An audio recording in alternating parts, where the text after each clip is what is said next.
저는 이제 이번에 방화 범죄를 좀 분석을 해보고자 하는 건데 법률에서 보통 대부분 고의성이 없으면 처벌하지 않는 범죄들이 많아요, 형법상에. 그런데 유일하게 실수로 불을 저질러도 처벌하는 것이 방화예요. 굉장히 치명적인 피해이기 때문에 그만큼 조심하자라는 의미로 실화도 처벌하는 것이 이제 방화 범죄입니다. 또 지금이 그런 계절이죠. 계절이죠. 그리고 계절상 산불이 나면 걷잡을 수 없죠. 지금 뭐 이 건조한 시기에. 그래서 저는 이제 이번에 숲사랑 홍보관이 있어요. 네. 산불과 관련된 전시관인데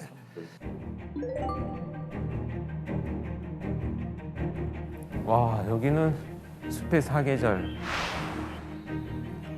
소리도 난다. 숲가꾸기 효과. 아, 되게 낭만적이다. 강원도에 낭만이 있는 것 같다.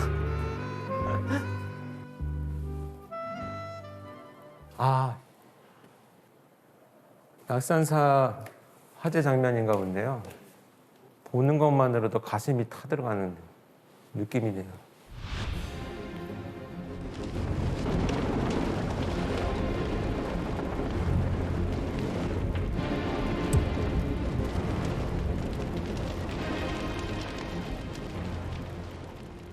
너무 실감나게 만들어놨다. 삶의 터전이 다 사라진 거잖아요, 그냥. 자기 삶의 역사가 다 없어지는 것과 같은 거죠, 사실. 저도 현장에 많이 출동을 해봤거든요. 칼꾸리처럼 생긴 그걸로 일단은 잔불 제거를 위해서 막 긁어냅니다. 근데 이럴 때 시신이 만약에 있으면 신체 일부가 이렇게 뜯어져 나오는 경우들이 있어요. 그래서 소방관들께서 너무 충격을 받아갖고 트라우마가 있어서 정신과 치료를 받는 분들이 굉장히 많다고 이렇게 얘기합니다. 보는 것만으로도 사실 굉장히 끔찍하죠. 그래서 아주 위험한 것이 이제 결국 불이죠. 방화를 저질러서 증거를 인멸한 사건을 하는 경우가 많아요. 그런데 이 사건은 방화가 범행 도구로까지 진화한 불을 질러서 살인의 도구로 사용한 범죄입니다. 방화로 살인을 저지른 방화살인이에요. 양양에서 2014년에 있었던 사건인데 강원도 양양주택에서 불이 나 일가족 4명이 목숨을 잃었습니다. 이웃집 여자가 돈 때문에 저지른 범행인 것으로 드러났습니다. 경찰은 이 씨가 피해자들에게 수면제를 먹인 뒤 불을 지른 것으로 보고 있습니다. 이 가해자와 피해자는 학부모 관계로 두 분이 만납니다. 같은 동네 사는 친한 언니 동생 사이였는데 채무관계 때문에 사이가 나빠져요. 가해자가 빚독촉을 받으니까 범행을 계획하게 됩니다. 친하니까 이제 자연스럽게 들어가고 수면제를 먹이고 여기저기 불을 질렀어요. 아이들과 이 어머니는 사망한 거죠.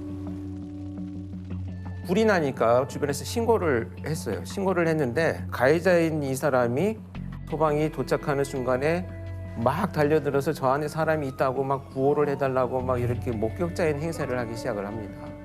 소름 끼친다. 그래서 사실은 이제 수사가 이제 어려워지고 그런 이제 배경이 되었는데 수사를 진행하다 보니까 목격자 행세를 했던 이 여성이 동네 사람들한테 이상한 소문을 내기 시작을 해요. 저 사람이 나한테 돈을 빌려갔는데 갚지 않고 스스로 비관을 해서 자녀들을 죽이고 자기가 죽은 거다. 막 이런 이상한 소문을 퍼뜨리기 시작을 해요. 경찰이 화재가 다 진압되고 나서 다시 한번 집을 수색하자라고 하는 과정에 신발장 안에서 이 돌아가신 분이 자기한테 돈을 빌려간 게 아니고 이 사람이 돈을 빌려간 차용증이 발견된 거예요. 그것이 발견되면서 이제 반전이 일어나죠.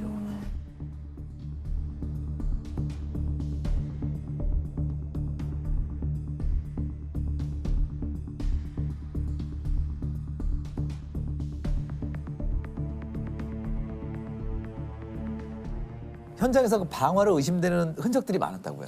특히 화재 현장에 가면 우리가 가장 먼저 화재 감식을 할 때 하는 것이 일단 바닥을 다 드러냅니다. 그래서 발굴을 한다 그러는데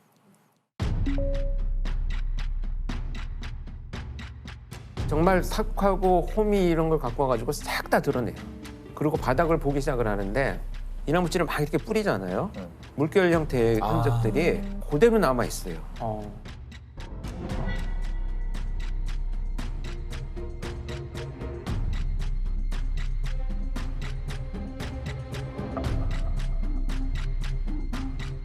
이 현장에서는 몇 군데의 발화원이 있었어요. 몇 군데에서 불이 질러졌다라고 하는 얘기인데 전기 누전, 배선, 가스 이런 부분들은 아무 이상이 없었어요. 많은 경우에 사실 자연적으로 일어나는 그런 거는 주로 전기 합선이 가장 많거든요. 전기 합선으로 이제 불이 일어났을 땐 단락흔이라고 하더라고요. 단락흔이란 거는 이제 합선 같은 걸로 아주 높은 온도의 그 발화가 시작된 거예요. 네. 보통 2, 3,000도 가까운 온도가 된대요. 굴이 녹는 점이 1,000도거든요. 그러면은 그 굴이 선이니까 구리가 녹아서 완전히 구형 상태가 돼요. 그랬다가 굳어요. 그러면은 이게 동글동글한 방울처럼 생긴 반짝반짝거리는 흔적을 남기게 돼요. 처음에 만약에 이런 단락흔이 있으면은 유전이나 뭐 이런 합선 이분하고 알 수 있는 거고 그런 게 하나도 없으면은 적어도 전기에 의한 건 아닌 거죠. 두 번째는 피해자들이 어디에 위치해 있는가거든요. 네네. 대부분 장구적인 노력을 할 때 보면 뭐 어디로 가겠습니까? 뭐 욕실이나 물이 있는 곳으로 가죠. 네. 싱크대, 욕실, 창문 이런 데서 발견이 되는 것이 정상적인 과정인데 그냥 바닥에 흩어져서 사망해 있었기 때문에 피해자들의 호흡기를 검사를 해봤더니 전부 검정매가 다 묻어서 나왔어요. 그러니까 호흡을 하고 있었다는 건데 이렇게 숨을 쉬고 있으면서도 불구하고 장구적인 노력을 못했다면 약물이나 기타 뭐 여러 가지 범죄 피해를 이미 당했을 가능성이 있으니까 부검 시에 약물 검사를 훨씬 더 많이 의뢰를 하죠. 지금 이 사건에 있어서는 다량의 수면제들이 발견이 됐기 때문에 계획적인 범죄다 이런 판단을 할 수 있는 단서가 돼 있는 거죠. 가해자는 이 사건 전에도 방화를 저질렀죠. 네, 그렇습니다. 이게 사실 이제 수사에서 더 밝혀진 것이 이 사건이 나기 3일 전에 자기하고 살고 있는 내연남을 방화 살인을 시도한 흔적이 또 발견됐어요. 지난달 강원도 양양에서 방화로 일가족 4명을 숨지게 한 40대 여성이 같은 수법으로 자신의 내연남도 살해하려 한 것으로 드러났습니다. 경찰은 내연남의 보험금 1억 7천만 원을 가로채려고 범행을 저지른 것으로 보고 있습니다. 근데 이 불을 이용했다라고 하는 것은 네. 어떤 그 심리적인 성향과 아주 깊은 관련이 있다고 봐요. 그래서 가해자 같은 경우에도 방화로 평상시에 스트레스를 풀어왔던 것으로 보여져요. 네네. 지금 5년간 1년에 한두 번 정도는 자기가 화상을 입은 흔적들도 나타나고 있거든요. 이건 불을 지르다가 자기가 화상을 입은 흔적이다 이렇게 볼 수가 있는데 아마 이런 사람들은 그 빛들 이런 것들로 인해서 궁지에 처해 있는데 이걸 해소하는 방법 중에 하나가 방화가 선택되었다 이렇게 보여집니다. 결국 이제 자신한테 친숙한 이 방화라는 방식을 범행 도구로 사용한 것이고요. 방화범은 어떤 처벌을 받을까요?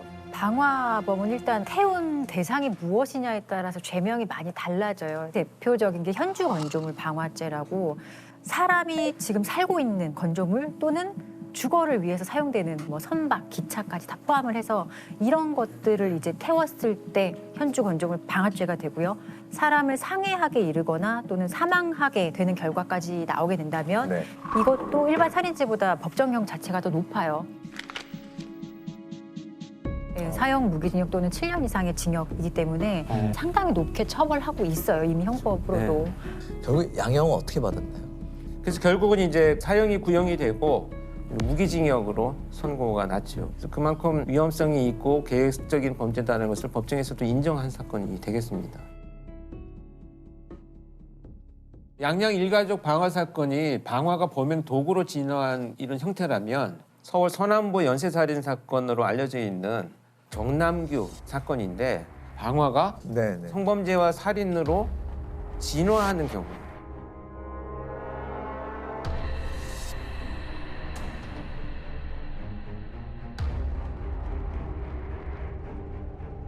최근 서울 남서부 지역에서 여성들이 잇따라 피습되면서 주민들이 공포에 떨고 있습니다. 지난 9일에는 보라매 공원에서 20대 여대생이 흉기에 찔려 숨졌습니다.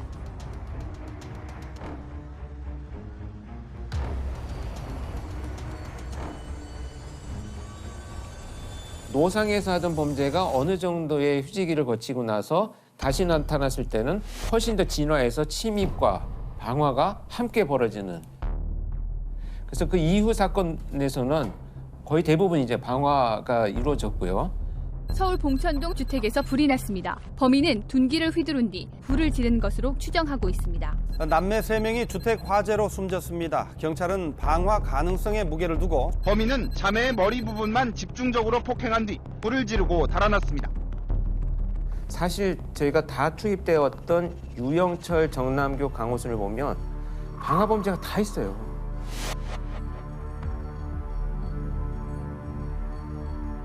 사실 유영철도 쓰레기더미, 뭐 자동차 상당히 많은 곳에 불을 질렀다라고 하는데 강호순도 자신의 처와 작물을 불을 질러서 살해한 이런 사건이 이제 밝혀졌었죠.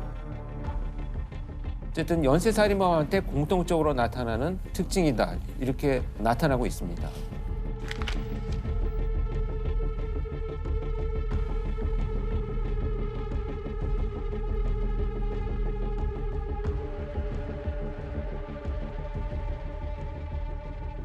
프로파일링의 대상 범죄가 뭐냐면 살인, 성범죄, 그리고 방화예요. 방화가 거기 들어. 방화가 그러니까 세 개의 사건은 하나의 카테고리 안에 들어있다고 보시면 돼요. 대표적인 특징은 뭐냐면 자극이 사소하게 시작을 해서 멈추어 있지 않다는 겁니다. 계속 발전하고 더 큰 자극을 원하기 때문에 그 정도 선에서 절대 머무르지 않아요. 그러니까 방화 범죄도 처음에는 쓰레기 때문에 몰래 불을 지르고 막 사람들이 뛰쳐나오면 막 즐거워하던 이런 감정에서 이제는 사람들이 불타는 것도 보고 싶은데 더 큰 쾌감을 얻기 위해서 점차 규모가 커지고 잔혹해지는 경향성이 반드시 존재합니다.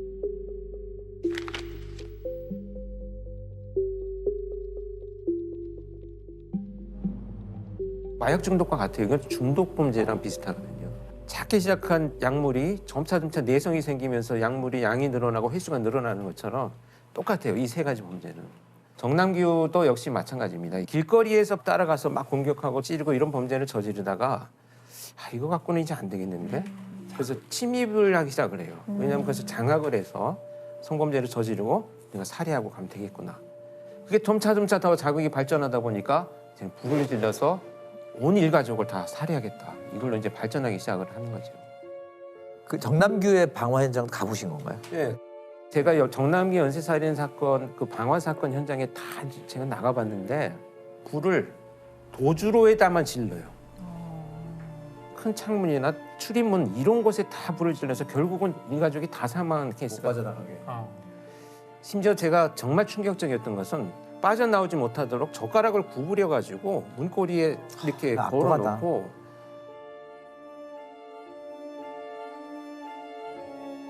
방범 창살이 있잖아요.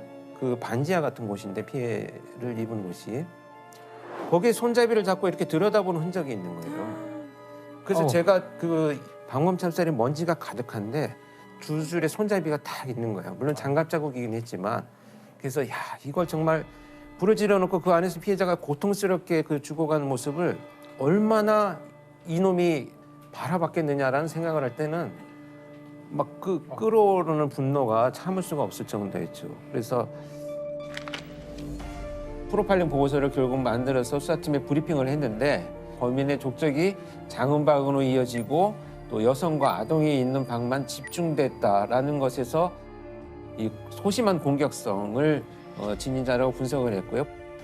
평상시에 자기 의사표현이 미숙하고 자아 정체성이나 자기 효능감이 굉장히 떨어져 있고 이런 사람일수록 자기가 지배하는 상황이 됐을 때 공격성을 훨씬 드러내면서 오랫동안 피해자를 공격할 수 있다. 그런 점에 착안을 해서 탐문을 할 때도 실제 범죄자는 반대적 성향을 갖고 있을 것이다라는 것을 수사팀에 제안을 했었었죠.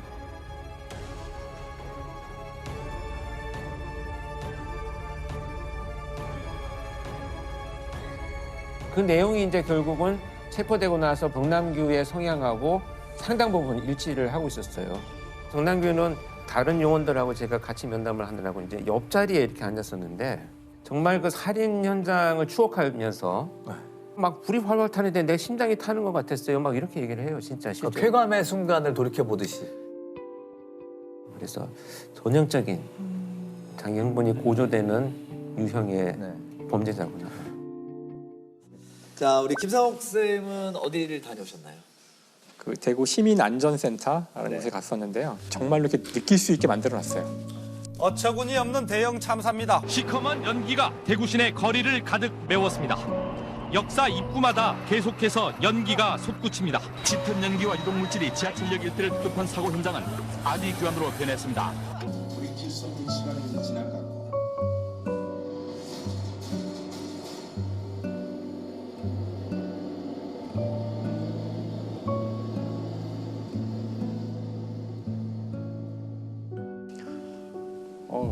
그때가 기억이 아직도 나는 것 같은데 2003년이죠. 2003년 2월 18일.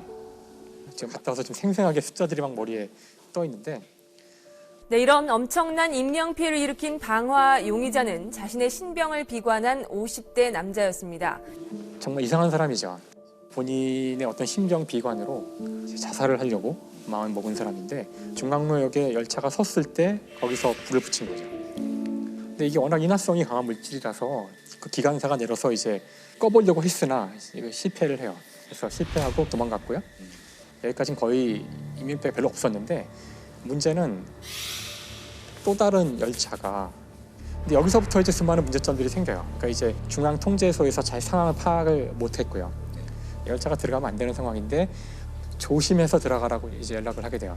중앙로역 진입시 조심히 운전하도록 하시기 바랍니다. 지금 화재 발생됐습니다. 그래서 일단 열차는 들어오게 되고요.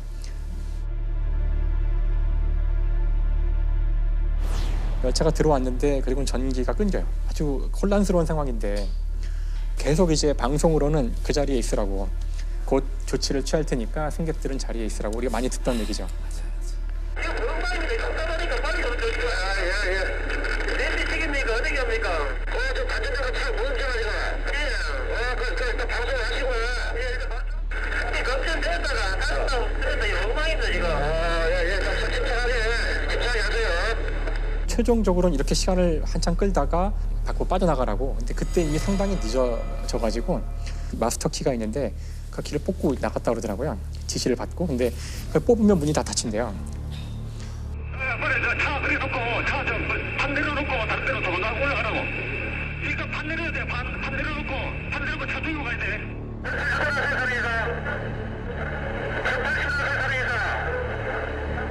당시에 수동으로 지하철 문을 열 수 있다는 사실을 아는 사람이 거의 없었고요. 그래서 근데 대부분의 칸들은 문을 열지도 못했고 전동차 1080호의 나머지 객차 세량은 출입문 12개가 모두 닫혀 있는 상태였습니다. 그 당시에는 그 안에 수많은 인화물질로 가득한 열차 시트도 그렇고 바닥도 그렇고 가연성으로 돼 있는 것들이 많았고요. 화재가 나면은 연기가 막 발생하는데 연기는 다 위로 올라가잖아요. 예. 아, 밑에 있었어야 볼 수 사람들이 있는데. 도망갈 때에도 고개를 들면 이제 바로 유독가스를 흡입해서 다 쓰러지게 되거든요. 그래서 아래로 가야 되는데 아래에 충분히 있지 않았고 그다음에 화재가 났으니까 셔터가 있는데 그것들이 바로바로 닫힌대요. 불이 난 지하 3층에서 빠져나온 승객들이 상가 쪽 통로로도 몰려옵니다. 1080호 전동차가 도착한 뒤엔 시커먼 연기가 통로로 번져옵니다. 그리고 방화벽이 닫히면서 지하철 역사와 상가는 완전히 차단돼 대피 통로가 막혀버립니다. 다치면 죽을 거 아니에요. 그래서 이제 어떻게 됐냐면은 다쳐도 옆에 문이 있어요. 근데 그 와중에 사람들이 문이 있다는 것도 모르죠. 거기서 수많은 사람들이 죽었대요. 그 문을 못 찾은 거죠. 이 사고가 지하에서 난 사고잖아요. 전기가 다 나갔잖아요. 하나도 안 보이는 거예요. 한 15분에서 20분 지나면 거의 상황이 끝나요. 거의 사람들이 못 나오고 그 짧은 시간 동안 그 많은 사람들이 여기서 다 죽었던 거죠. 문이라도 열었으면 조금이라도 생존자가 더 있지 않았을까라는 생각이 드는 걸 보면 이 사건이 있은 다음에 이제 수많은 변화가 일어나요. 당연히. 지금 지하철은 다 이제 불에 타지 않는 소재 또는 연기가 나지 않는 소재들로 다 바뀌었고요. 안전등 같은 건 다 바닥에 다 있고 그다음에 지금은 위에 이렇게 그 연기를 차단하는 이런 것들 다 만들어져 있어요. 셔터가 내려오지 않아도 연기를 차단할 수 있도록 그 안전센터에 가보시면 그걸 체험할 수 있게 해줘요. 직접.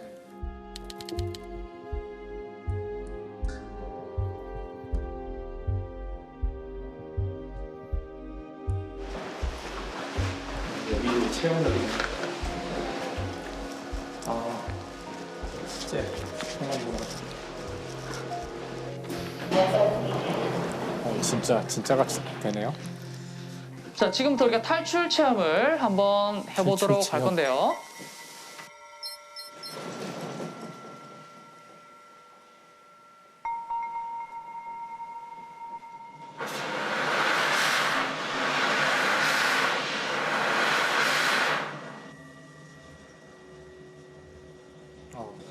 무섭네요 벌써. 자, 탈출하세요.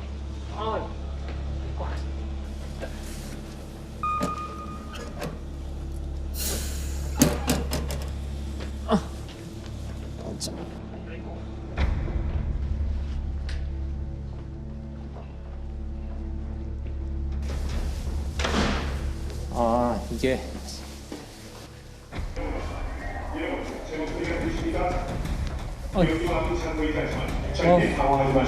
되게 무섭네요. 경민의 유도들과 바닥에 부산과 발길을 방향으로 침착하게 나오시면 거의 다 왔습니다. 제 목소리가 들리는 쪽으로 나오시기 바랍니다. 이쪽입니다. 이쪽입니다. 이쪽.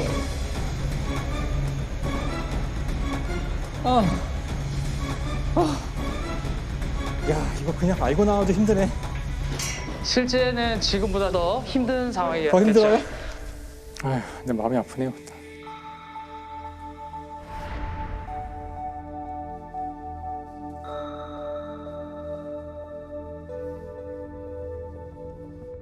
자, 이게 방화 얘기를 해야 될 것 같아요. 누가 왜 불을 질렀나?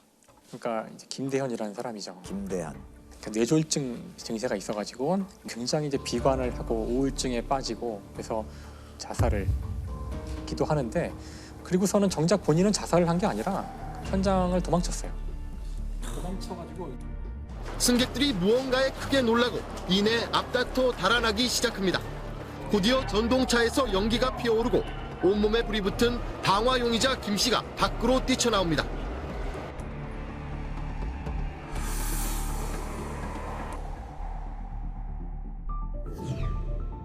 불과 1시간 만에 체포가 됐어요. 자기 혼자 죽는 것보다는 많은 사람들이 있는데 가서 불을 내어 같이 죽어야 되겠다 하는 생각을 하고.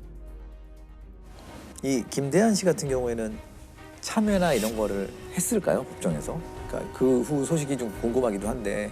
뭐 재판 과정에서는 계속 오락가락 얘기를 그래서 1심에서는 사형 선고가 내려졌는데 2심에서는 이제 무기징역으로 감형이 됐고요. 김 피고인의 심신 상태가 온전하지 않고 잘못을 뉘우치고 있다는 이유에서입니다.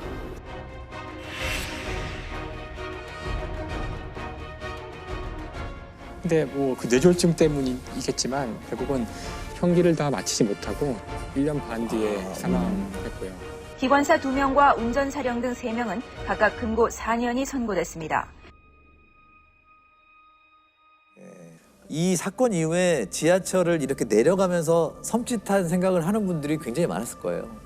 그 지하철이란 단어가 그 이후에 사람들한테 굉장히 이제 좀 트라우마적인 단어가 돼가지고 여기는 지하철이라는 단어가 그래서 이제 대구 도시철도라고 돼 있고요.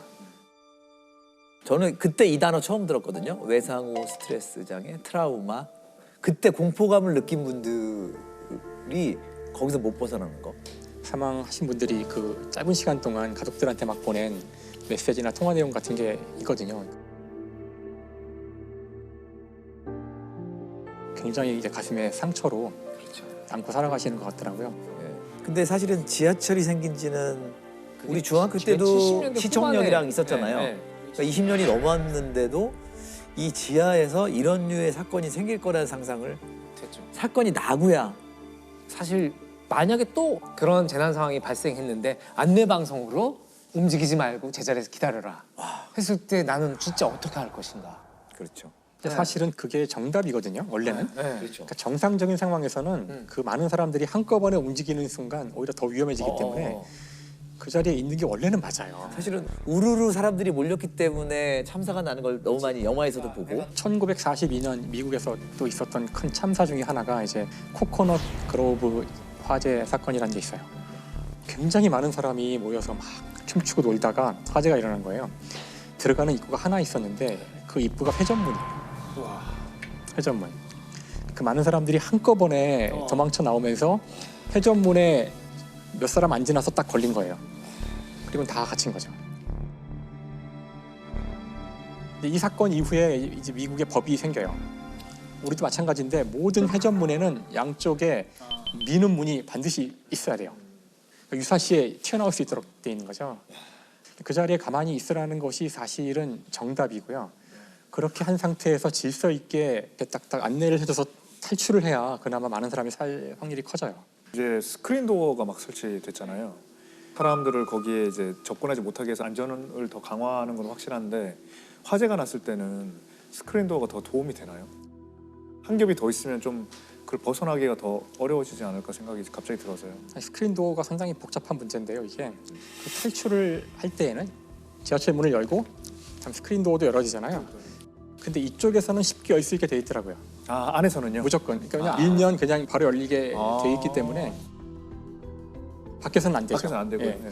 그러니까 이게 굉장히 이제 과학도 많이 따져야 되고 많은 그 준비와 생각을 해야 되는 그런 문제죠. 이 화재라는 것이. 대구 그 지하철 그 화재 사건에서도 이 철길을 따라서 이웃역으로 도망을 간 사람들도 있어요. 그분들은 상당히 많이 생존했다고 하더라고요. 근데 그게 왜냐하면은 사실 이 불이라는 거는 과학적으로 연소 현상인데 핵심은 인화 물질만 있어가지고 연소가 일어나지 않고 반드시 산소가 있어야 돼요. 자, 근데 이 지하철 같은 상황에서는 어떻게 된 거냐면은 일단 안에 연소가 되면은 뜨거워지니까 이게 위로 올라가요. 그러니까 이 통로가 굴뚝이 되고요. 산소가 들어올 수 있는 통로는 이 터널로 들어올 수 있죠. 그러니까 일로 도망간 사람들은 이제 불길이 글로 오지도 않고 연기도 오지 않으니까 살아남을 수 있었던 거예요. 그래서 이게 쉽지 않죠.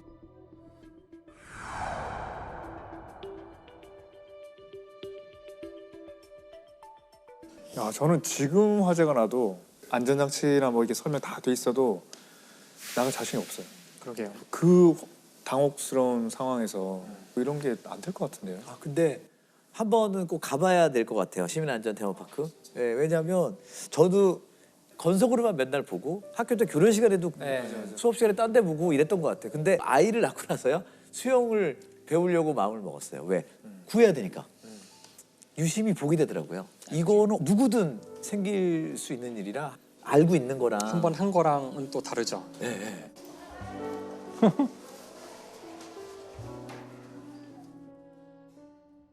사실 사고에 대응하는 것이 쉬운 문제는 아니잖아요. 워낙 급박한 상황이기 때문에 그 순간에 토론하고 이럴 시간이 없는 거예요. 세월호 때도 그랬고 여기도 그랬고 그 판단을 내릴 사람들은 위에 있는데 그 사람들은 정확히 여기가 얼마나 연기가 차 있고 얼마나 지금 불이 난지 모르잖아요. 그러면 그냥 자기 느낌대로 할 수밖에 없는 거죠. 그냥 그래 일단 열차를 출발시켜봐. 잘 안 된다고 어떡하죠? 뭐 이러는 동안 사람들이 죽어. 그럼 거기다가 또 위에 물어봐요. 그렇죠. 위급상은 선조치 후보고잖아요. 그렇죠, 원래. 선보고 후조치가 되면 이건 이미 늦죠. 타이밍이 늦죠. 빨리 현장에 권한을 줘야 돼요. 잘 모르면 그 사람이 통제하면 안 되고 그 상황을 가장 잘 아는 사람한테 그 통제권을 넘기고 일선 책임자에게 권한을 많이 주자. 네. 근데 이제 그 사람도 시달리는 거잖아요. 괴롭게. 계속 너 잘못한 거 아니야? 그렇게 했음에도 불구하고 그렇죠. 예, 그런 관료 체제에서는 항상 책임이 그냥 항상 묻게 돼 있어요.